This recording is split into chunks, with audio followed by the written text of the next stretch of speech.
अस्सलाम वालेकुम, मैं हूं आमिर हज़ारवी और आप देख रहे हैं AHTV। आज हमारे साथ मौजूद हैं अब्दुल बासित हज़ारवी साहब।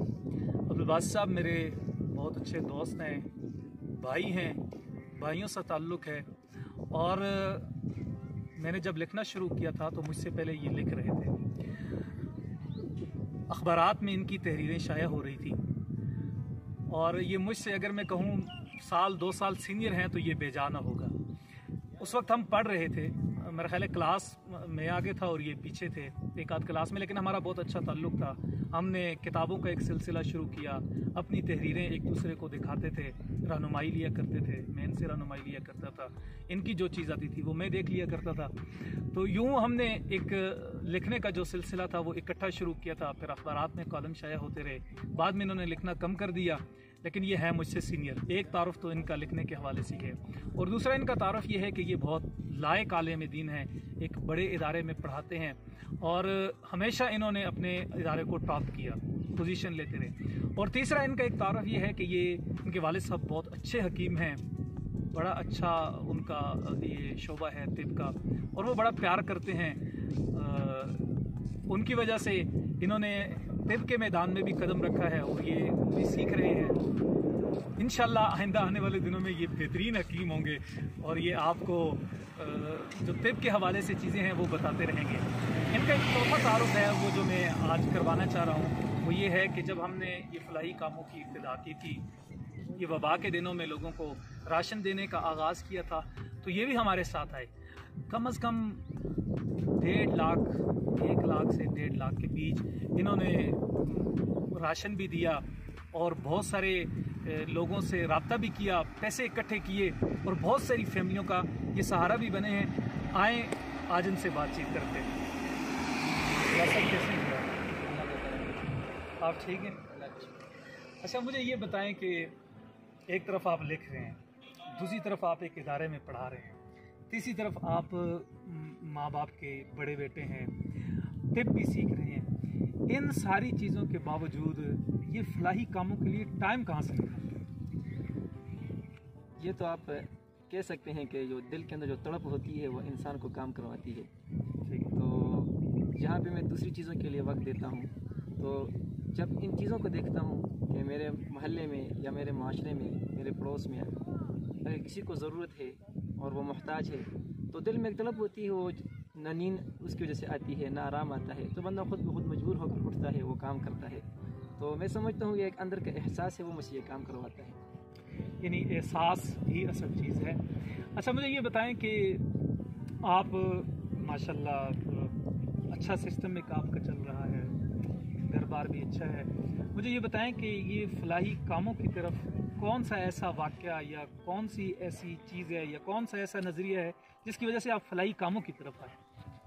वो तो आपने शुरू में इब्तिदा में बात की थी कि ये मुझसे पहले लिख रहे थे, तो लिखने के साथ तो मेरा ताल्लुक़ पुराना है। बच्चों के इस्लाम में मैं तहरीरें लिखा करता था, कहानियाँ, तो उस हवाले से मुख्तलिफ़ चीज़ें पढ़ा करता था। तो लिखने वाले वैसे भी हसास होता है, तो जब मामूली सा कोई वाक़या अगर करीब देखता, आगे पीछे देखता, किसी को किसी चीज़ की ज़रूरत होती और वो मोहताज आगे इधर उधर हाथ पैर मार रहा होता, तो दिल में तड़प होती, काश मेरे पास पैसे होते, काश मेरे पास कोई इदारा होता, मैं इन लोगों को ताउन करता। लेकिन चूँकि उस वक्त कुछ नहीं हो सकता था, लेकिन दिल में ख्वाहिश थी कि जब भी मुझे मौका मिला अपनी तालीम में जो अभी जारी कर रखी हुई है, इसके साथ जब मुझे मौका मिला तो मैं इंशाल्लाह ये सारी चीज़ें भी करूँगा। और फिर जब हुस्न आपके साथ जो टच हुआ हूँ, तो हमारे दोस्त हैं इफ्तिखार हज़ारवी साहब, जो दोस्त पहले बने, मेरे शागिर्द बाद में बने हैं। तो उन जब हम दोनों आपस में बैठे तो दोनों की सोच एक ही थी, और मदरसे में हमने ये चीज़ शुरू की, क्लास से हमने ये चीज़ शुरू की कि इस तरह करते हैं, इब्तिदा हम खून से करते हैं, लोगों को खून देंगे, फिर रफ्ता रफ्ता ये सिलसिला आगे बढ़ेगा। तो हमने अपने जो शागिर्द हैं, जो मदरसा है, वहीं से ये काम शुरू किया। मदरसे के अंदर डॉक्टर को बुलाया, उसने लोगों के नमूने लिए तलबा के, और हमने वो पूरा ग्रुप बना दिया और अल्हम्दुलिल्लाह आज बहुत से लोगों को हमने खून दिया है। फिर ऊपर से जो ये वबा के दिन आ गए, तो ये तो इमरजेंसी सूरत हाल थी, तो इस इमरजेंसी सूरत हाल ने हमारे जो इमरजेंसी कदम उठाने पर मजबूर कर दिया।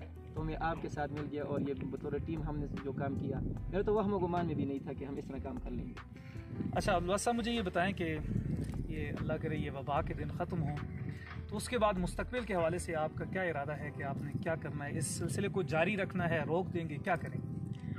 अच्छा, मौजूद दिनों में जो खिदमत हमने की और जिस अंदाज से हमारी पज़ीराई हमें मिली और लोगों की दुआएं हमें मिली, तो मेरी उम्मीदें जाग गई हैं। मैं तो कहता हूं कि अभी इंशाल्लाह हम बहुत सा काम कर सकते हैं।